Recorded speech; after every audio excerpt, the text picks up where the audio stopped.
Eu sempre via falar dessa igreja, mas a minha família sempre frequentava outra religião. Mas eu fui batizado com 4 meses na Igreja Matriz Divino Espírito Santo, e depois disso nunca mais me levaram na igreja. E aí nós começamos a professar outra fé, um protestante. E por um certo tempo a minha família deixou de ir naquela igreja também, naquele lugar, naquela igreja. E aí a gente ficou sem fé, sem igreja, sem visitar nada, ficamos no mundo. Mas a minha avó, ela sempre rezava, sempre acompanhava, escutava Padre Marcelo na Rádio Globo, aqueles programas do Padre Marcelo na Rádio Globo. Escutava também Padre Léo. A primeira vez que eu tive uma experiência com a Igreja Católica foi, quem está escutando lembra, você também lembra, Lucas? Carnaval Diferente. Fazíamos lá a inscrição, carnaval diferente, tudo e tal. Eu fui até mais novo do que a turma. Chegou lá, eu achava que lá muito bom, porque era só brincar e tinha muita comida, porque essas coisas de igreja, retiro, essas coisas de igreja, tinha muita comida. Então eu gostava de ir, e era num carnaval diferente. Eu nunca fui de ir em carnaval de rua. Aliás, eu nunca fui no carnaval de rua, não sei nem como que é, mas e aí me convidaram para ir nesse carnaval. E eu fui nesse carnaval. Chegou lá, eu conheci, porque não era só brincar, lá tinha as partes lá de rezar. E aí eu conheci um amigo lá. E aí quando a gente sai de lá, a gente saía com a missão de participar ativamente de um grupo de jovens. E aí foi na onde que eu conheci o grupo de jovens, a Pastoral da Juventude. Conheci a Pastoral da Juventude. Quando eu conheci a Pastoral da Juventude, algumas coisas começou a fazer sentido para mim. Aí eu fui conhecendo pessoas, fui gostando daquele movimento ali e comecei a frequentar a igreja. A primeira igreja que eu frequentei, Comunidade Santa Bárbara, no setor leontino. Me falaram dessa tal de catequese. Você precisa fazer catequese. Cheguei em casa, perguntei se eu era batizado, me disseram que eu era batizado, mas eu não tinha nenhum outro sacramento. Então eu precisava de fazer essa catequese e comecei a fazer, fiz 1 ano de catequese e depois abandonei, falei não. E aí acabou, e no outro ano nós tivemos mais carnaval diferente, fui de novo, mas era aquele católico ali que só ia nas coisas que tinha, nas coisas que era bom.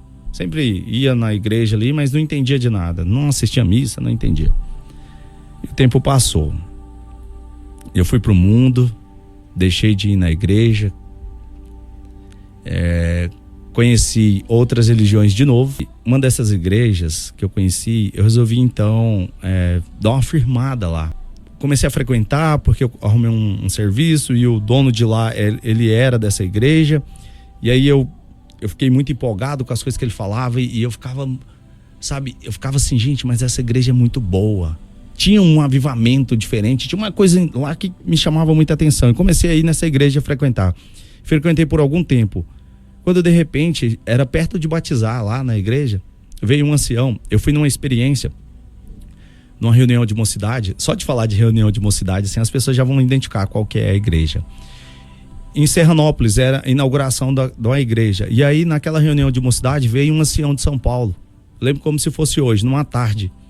E aí aconteceu um batismo lá. E aí eu já estava preparado para esse batismo.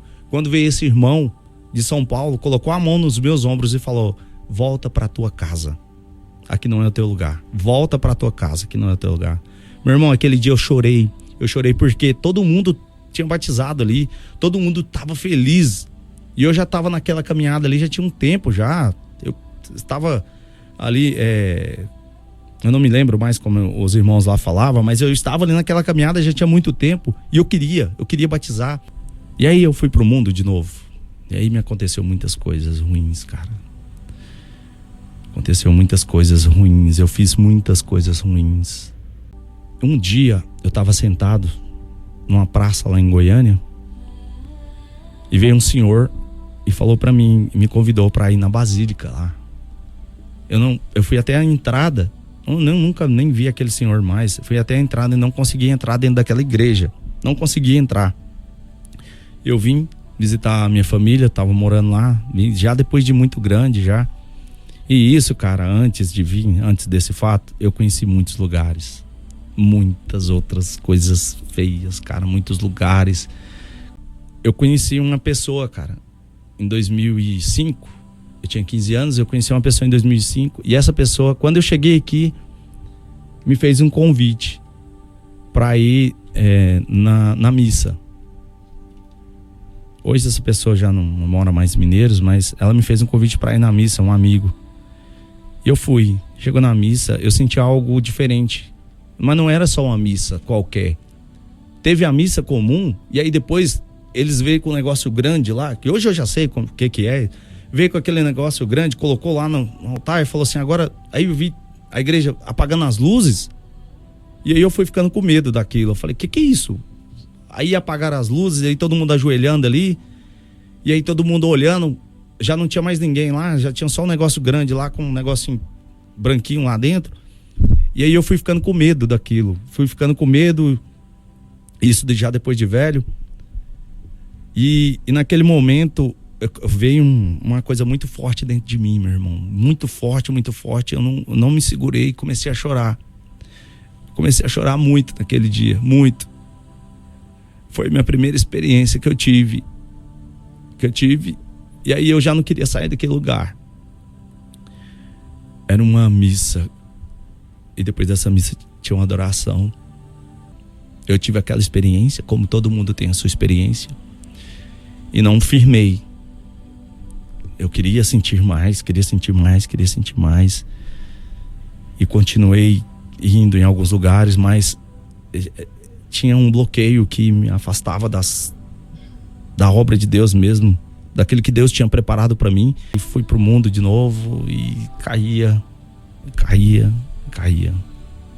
Até 2 anos atrás, quando eu pensei que eu já conhecia de tudo. Retiro de silêncio, retiro dos homens, um monte de retiro, um monte de coisa dentro da igreja católica. Eu morei em Perolândia durante 5 anos. Lá em Perolândia eu resolvi então concluir aquele crisma, concluir aquela catequese com 20, já velho, mas eu não sentia nada, cara, não fazia diferença pra mim, não sentia nada. Eu queria ver o ostensório de novo. Eu só queria ver de novo, eu só queria sentir de novo. E aí eu ia na igreja e não sentia nada, não entendia de missa, não compreendia, mesmo com a experiência que eu tive.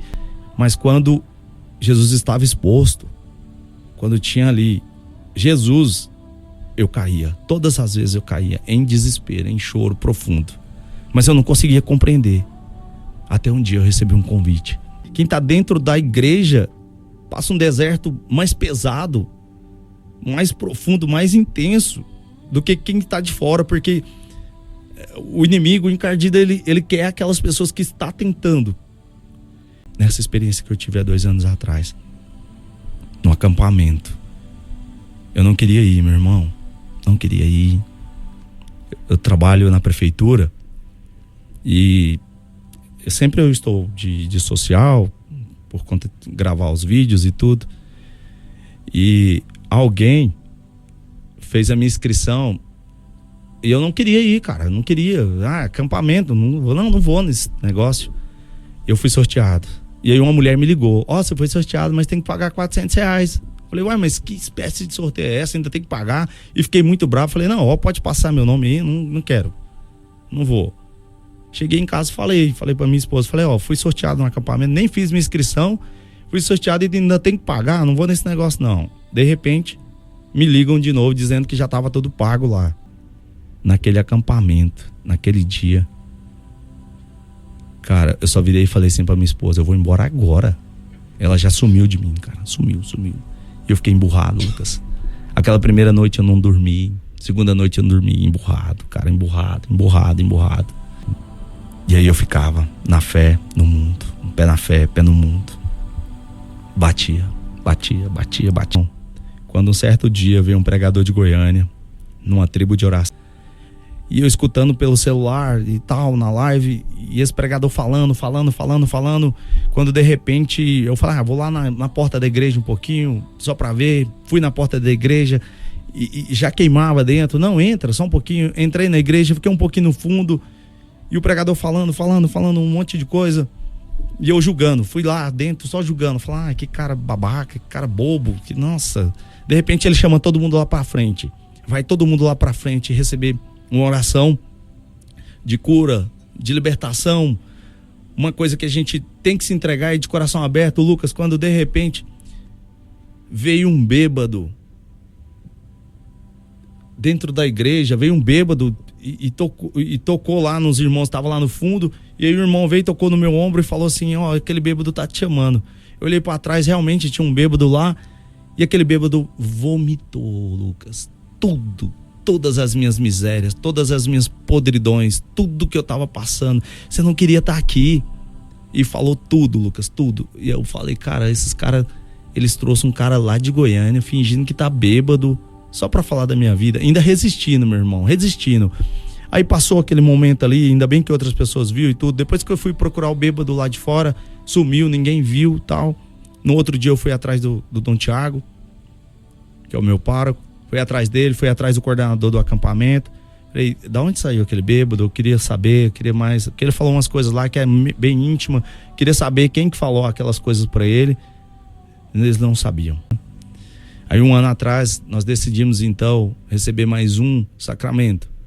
Que a gente pensava que era esse sacramento que estava faltando na nossa vida, que estava afastando a gente de Deus. Recebemos sacramento. Mas, meu irmão, as lutas continuaram depois, mas continuaram de outra. Nesse ano é que eu fui receber verdadeiramente a minha cura e a libertação de tudo que eu precisava. De tudo, meu irmão. E não tem muito tempo. Foi no 4º acampamento sênior que Deus me mostrou que não adianta, cara. Eu fui separado, fui escolhido para ser homem de Deus, homem de fé.